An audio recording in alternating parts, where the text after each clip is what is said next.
Hello, and welcome back for yet another episode of Off the Shelf Book Talk with Book Lovers. Here, as always, am I with Kay Johnson. I'm Elizabeth Nelson. And Kay, what have you been reading? Well, allow me to tell you, I just finished Gone with the Windsors. Okay. Now, let me be clear, not Gone with the Wind, but Gone with the Windsors, as in the Duke and Duchess of Windsor. Okay. And this is a book by an author named Laurie Graham, and it's written as a diary. Okay. And the diarist is a woman who went to school with Wallace Simpson. Okay. And anyway, her husband dies, and she's wealthy, and she decides to go to Europe. Okay. And so London. And so she's there at the same time Wallace Simpson is there. Okay. And so the book is about how they reconnect, and then through her meeting the Duke of Windsor, or the King, or the Prince of Wales, and then becoming Edward? Yes. Edward. Yeah. Yep. Edward the Eighth. Edward. Edward something. Yep. And Throw some Roman numerals behind it. yes, All and good. then how he abdicated, and it goes up till there's a breach in their friendship. Okay. Because they never paid for anything.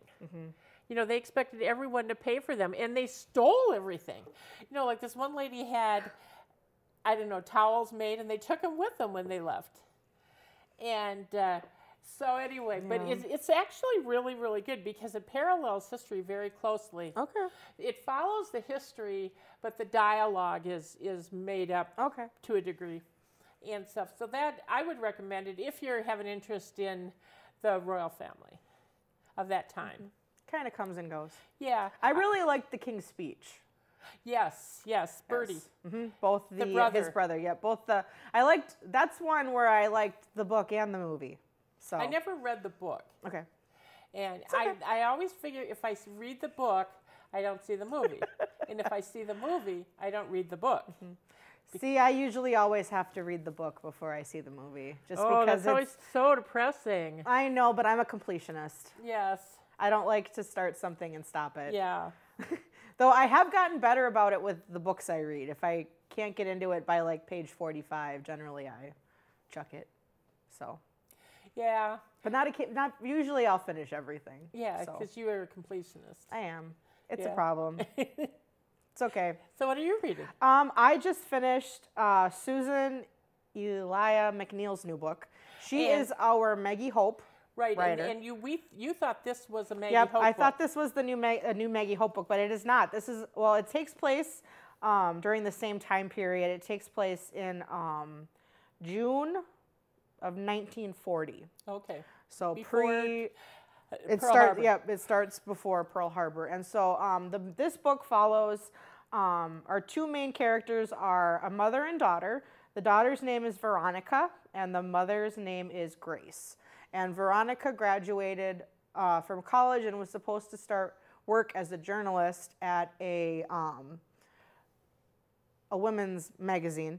And it turns out that she was having an affair with a married man, and the wife of this man, her family is very big in the publishing world, and so she blackballs Veronica in New York and tells her she has to go somewhere else. So Veronica and her mother pack up and go to Los Angeles, where her uncle lives. Where were they living before? They were living in Manhattan. Or New York. Okay. Well, they're from Yorkville. It's like a German area in New York. And so they moved to Los Angeles, and they're trying to find jobs, and they go to a local German restaurant, and they're sitting and talking, and the lady next door to them, at the table next to them, says that her brother is a publisher and needs a typist. And so she gives him her name, and so Veronica goes to meet with him, and when she gets there, she discovers that this is not your regular newspaper. This is a Nazi group. An American Nazi group, and she is so put out about what's being written that she tries to go to the police station and report, what's in this pamphlet. And the police station, the FBI, she goes to all those, and they don't listen, because at this point in time, communism was what Hoover was focused on. Oh, okay. They didn't really care about the Nazis. They said First Amendment, they're not hurting anybody, really. Yeah. But anyway, they're not hurting anybody. And so her father, who has passed away, was a Navy commander. And so her mother reaches out to a friend of his who's still in the Navy, and he hooks them up with a lawyer who has put together a little cell of spies to bring down the Nazis in Los Angeles. Okay. And so he originally they get Veronica involved. And her mother goes to this meeting because her mother is a seamstress and was invited to come to this American First Committee meeting. Well, the American First Committee meeting is women Nazis. And so Veronica and Violet, because they are both blonde-haired, blue-eyed women, her mother is a Navy widow, and Veronica is a young woman, they're just accepted into this group. Are they German descent? They are German descent. Her mother is second generation. Okay. And so Veronica will be third generation. And so this is following basic, and the thing that's really interesting is that this is actually based on a real mother and daughter spy unit. Ooh, wow. And a real group. And there's a book, I'm not going to remember the name of the book now I'll have to look it up, but there's an actual book about the movement in Los Angeles to bring down the American Nazis. Oh, this book. Yes, this book. Yep, so this book was written during lockdown. Okay. And she was researching, I think, her next Maggie Hope book. And when she wrote the last Maggie Hope book, which was called The Hollywood Spy, she found this story about spy units taking down the Nazis on the West Coast. And so the whole book follows Veronica and Violet as they report and the book is set actually leading up to Roosevelt's election. Oh, his first election? His third election. Oh, third, okay. Yep, where they're talking about what they're going to do if he gets elected again. And I think the book ends right after Pearl Harbor. Okay. So the book's right up to Pearl Harbor. But there's a whole section at the back of the book where they talk about who all of the characters in her book are based on. Oh, okay. So there's a whole section that says what they all did, who they were, and the names, she actually kept the names pretty close. She just changed them a little bit. But I couldn't put it down. I mean, it was I really enjoyed it, but at the same time, it was kind of terrifying because that's not something that they really talk to you about in your history class. No, well, there's a lot of things they don't mention. That there were those groups. Well, there's still those groups, but that they had such a big hold back then. And there were big Nazi gatherings at Madison Square Garden before the U.S. entered the war. There's a great Jack Higgins book, and it's Thunder Point. It's called Thunder Point. Okay. And it's about a submarine. The book starts at the end of World War II, where Bormann, Hitler's secretary, has a briefcase, and he leaves, and it's to launch kind of a Fourth Reich in South America. But he spends time in Bermuda, or in the Bermuda Islands, some of those islands anyway. Yeah. And he's friends with a lot of the English who supported Nazis. And anyway, in this briefcase he's carrying is a list of all the English people who support the Nazi Party. And so the Bormann escapes, but the submarine he's traveling on crashes in a hurricane because they dropped him off and then they were supposed to come back. And anyway, so, fast forward like 50 years and some divers out there and he finds a sub. And anyway, it's a race to the finish because one of the heads of the Secret Service in England, his father is on this list. Oh, okay. And so it's Ferguson's group who needs to get the list for the prime minister, and then the bad guys who want the list to kind of blackmail all these people. So it's really good. So when you talk about the Nazis, then you are absolutely right that it was the commies that they were all worried about. So the book that she read I just looked it up here, that she read that brought her into this is called Hitler in Los Angeles, How Jews Foiled Nazi Plots Against Hollywood and America. Oh, wow. And the book is by Stephen J. Ross. Okay. And so Have you read that? I have not. It's on my list now because she talks so much about it. But, she sort of, like I said, she sort of took the story that's already out there and sort of fictionalized it and sort of followed it. So it's sort of like a fictional version of what Erik Larson did, but just with less history facts you have to read through. But I think I probably will be adding that to my list, even though it'll terrify me. And it was one of those things that, like, when I was reading it, this was like I was reading this book in like the weeks leading up to this current election. So I was kind of like, I might want to put this down. Yes. But it was just kind of... Too many conspiracy theories. Too many conspiracy theories. And it's just one of those things where, it's something that with the climate right now, some of it can hit a little... personal. Hit a little close to home with what's going on. But Susan always does a great job. McNeil. So I always know when the new Maggie Hope will be out? I don't know when but there is this book, though it is a standalone, when they're at one of the lady's house they're at, she's like the female version of Charles Lindbergh, because they talk about Lindbergh in this too and what an amazing terrible person he was, which is a whole nother thing. Yeah, and he had a second family. That doesn't in real life, me. He really did. Yeah, but so they're at this lady's house, and there's a picture of a woman on the desk, and they ask, and she says, "Oh, this woman, you'd love to meet her." And they say her name. Her name is Clara Hess, and Clara Hess, for those who have read Maggie Hope, is Maggie Hope's mom, who's a Nazi. So they do take place. So part of me kind of hopes that maybe we'll get lucky and Veronica and Maggie might maybe someday meet up, but Veronica and Violet are not women to be messed with. They are pretty tough. They figure it out, and they're not afraid, and they're gonna do what's right. So that was they must have been. So does she keep working for the newspaper? The Nazi.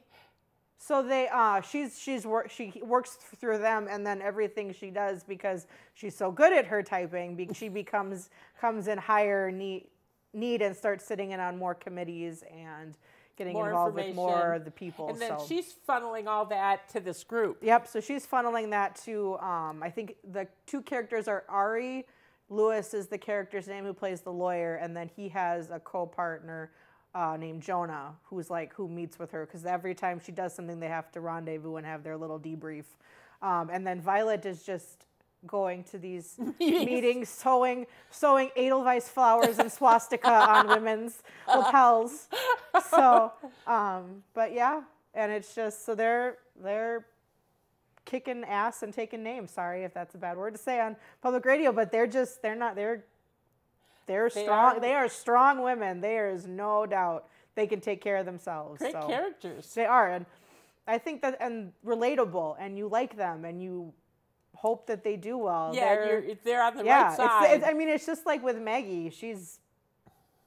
You don't want to mess with any of them. They will win.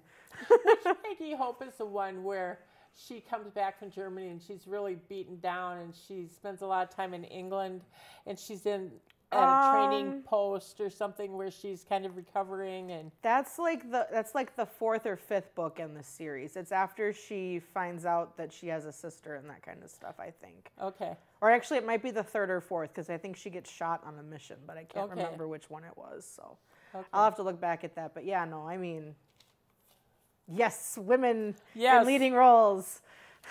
That's important. Yes. So I enjoyed those, but. What else have you been reading? Well, we'll take a leap from Nazis to how about organizing with Marie Kondo. Sounds good. For those who don't know, and there's probably no one who doesn't know about Marie Kondo, but she hit the big time with her first book, The Life-Changing Magic of Tidying Up. Mm-hmm. And she's the one who says, if it doesn't spark joy, dump it. She's also the one who said you shouldn't have any more than 30 books in your house. Yeah, that's right. And she's the one that posted that meme, and it was like, you shouldn't have any more than 30 books. And people were like, on your bedside table? Yeah. Like, per bookshelf? Yeah, they really took exception on that. They did. Well, and it's one of those things, too, where with, Book Talk and Instagram and all that stuff, I used to think that I hung on to a lot of books, and after seeing some of these people's personal collections, I have no books in my house compared to some of these people. Like, they say you have to have 1,000 books to have a personal library, and some of these people do or are well on their way to it. Yeah, so. Yeah, I agree. Well, I did not know that the Life-Changing Magic of Tidying Up is actually the first of 3 books in a series. Okay. And the second one is Spark Joy, an illustrated masterclass on the art of organizing and tidying up. And then the third one is Joy at Work. Okay. And I'm actually reading the second one because I love organizing. I love looking for tips. I know you do. And, I've been re-inspired because a friend of mine is moving and has lots and lots and lots of stuff. And it made me think, oh my, I don't need this much stuff. And so I took 3 bags of clothes to the DAV and other stuff I've been getting rid of or throwing it away or recycling it or whatever. And you do feel lighter when you get rid of stuff. Or when you just clean. Yeah. Like if your house, I find that if my house is clean, my anxiety is a little less. That's true. But I have children, so I have to find a balance because let's be honest, if I pick up toys at nap time, after nap time, they're going to be right back on the floor. Yeah, they are. Well, that is not a problem of mine. However, I do have a cat. You do. And today, for instance, I was working, and I had the drawer open, and the cat climbed in the drawer and then climbed into the desk behind it. And I didn't know how I was going to get it out. I thought, this is a solid oak roll-top desk. I mean, this isn't like... I'd have to get a saw. I'd have to call your dad to come. I mean, this is like serious stuff. And so I opened the drawer and I felt in, and I couldn't get the drawers out.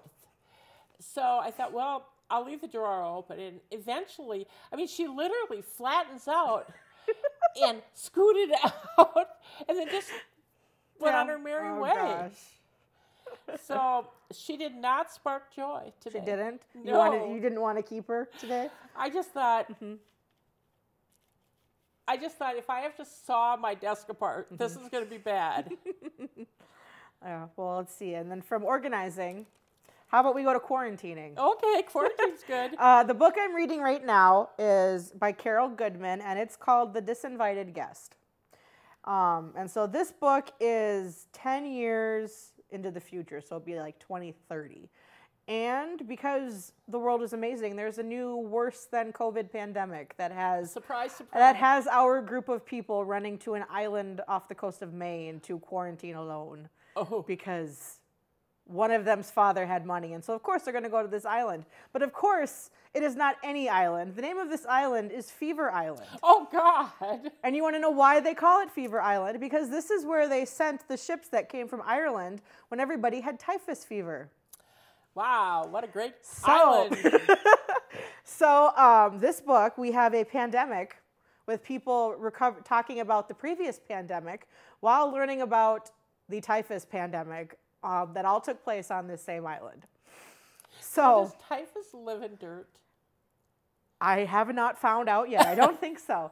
But so it follows this group of, I think there's 7 altogether, and they all come to this island because Lucy, who is the main character that we're following, she had COVID and her lungs have not recovered. And so because of this new pandemic, her husband's family owned this island, and they decide they're going to ride out the quarantine time through the summer on this island in Maine. And so she and her friend and their friends all go to this island. And of course she gets there and it's creepy, first of all. And we have a history of people dying on the island from typhus, but also her husband's family died on the island during the last pandemic. Oh. So it's all kinds of fun and cheer. And so she finds a diary written by someone who was on the island when it was the isolation for the ships from Ireland. And so she's starting to figure out what happened there. And so I'm only halfway through it right now, but I'm guessing that there's going to be something playing into something terrible happened when they were there during typhus. Something probably even worse happened when they were here for the corona pandemic. And now something terrible is going to happen during this pandemic, because that is how these books go these days. Who's the author? Carol Goodman. I haven't read anything by her, but I saw it posted on a couple of different people's bookstagrams or Instagram book accounts, and it was sitting on the shelf when I was waiting for Alex to pick out books, so I grabbed it. So I'm about halfway through it. Haven't really decided how I feel about it, but I will need to read something lighter, which I probably won't be doing because I picked up this one. And Stephen King is not like, and this is 600 pages. So, and this one I don't for sure remember what it's even about because I put it on hold so long, but it is legendary storyteller Stephen King goes into the deepest well of his imagination in this spellbinding novel about a 17-year-old boy who inherits the keys to a parallel world where good and evil are at war and the stakes could not be higher for that world or ours. So this is going to be a nice little light read for me after my pandemic Well, I would say it's got to be better than It. Yeah. That is just the creepiest book ever. I don't know. I think Salem's Lot might be worse than It. Oh, Salem's Lot is bad. Well, Salem's Lot's bad, but that clown is super creepy. Yeah. See, I've read part of the book. I didn't finish it. Tom bought it, which I think is funny because he doesn't really read. But when he went to pick up a book for me, he picked up It for himself, and it's like this. And my book he picked me up was like this. So I thought it should have been flipped. But he started it, but it's sitting on the shelf now and has not been finished, unfortunately. But yeah, no. Shining too. Yeah, Shining, yeah. Salem's Lot, The Stand. Yep. Oh, and Pet Sematary. I read all Christine. Mm-hmm. Cujo.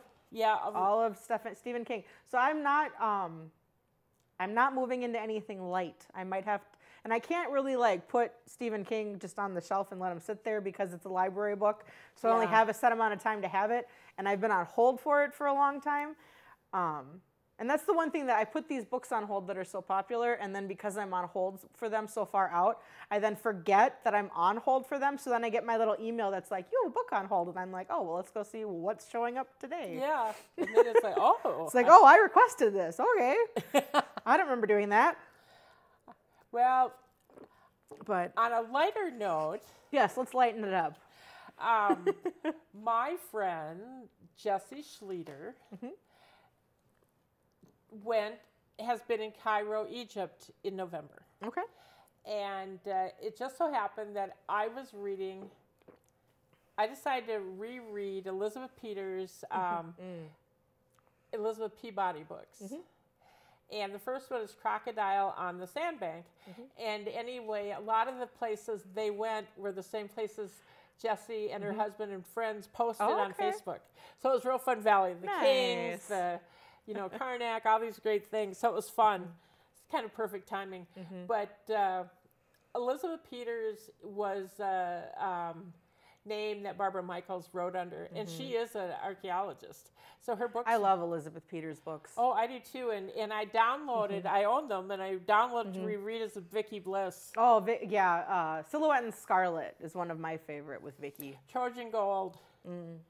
And and there's 6 books. There's another one that takes place in Copenhagen. That's really good too. But that's what her mother goes missing in that one, Vicky's mom. But I can't remember what it is. I'll look up in a future episode. Yes, and we can talk all about Vicki Bliss. I love Vicki Bliss, but she too is a scholar and stuff. And her books always have a great connection to. Yeah, they're great books. Highly recommend it. My all-time favorite book by Barbara Michaels is Amy Come Home. I still need to read that. I haven't read it. Oh! Somebody's been supposed to be giving me a copy of it, and it never quite makes it to me. Well, by golly, I will make sure. I downloaded it today, and it's when we used to go to Germany to visit you, when you were a little tyke, I would read Amy Come Home on the plane because it was 8 hours, you know? Just enough time. And So it's a wonderful book, but it's about a woman who works for the government and owns a house in Georgetown. And her niece is living with her and going to school at Georgetown. And it's in the 60s, I think, long hair, mini skirts. And the niece mentions to her aunt that, did someone lose a cat? She heard someone calling Amy, come home.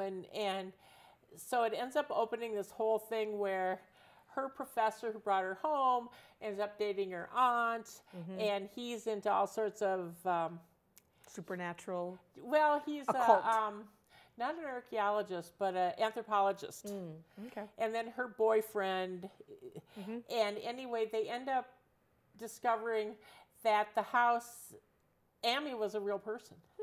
Okay. And Amy ends up taking Sarah, the daughter, the nieces, and Sarah can relax and bring Amy in. Okay. And so it's great how this whole thing unveils, and it takes place during the American Revolution. Okay. And so it's sort of cool. Yeah, I'll check it out. And on that note, we've reached the end of our time for this week. You mean I didn't get to talk about new books for 2023? No, you will have to save it for next time. Oh! I know. Tune in to hear Kay's new books for 2023. There we go. On the next episode of Off the Shelf. And on that note, we'll see you next time. Bye.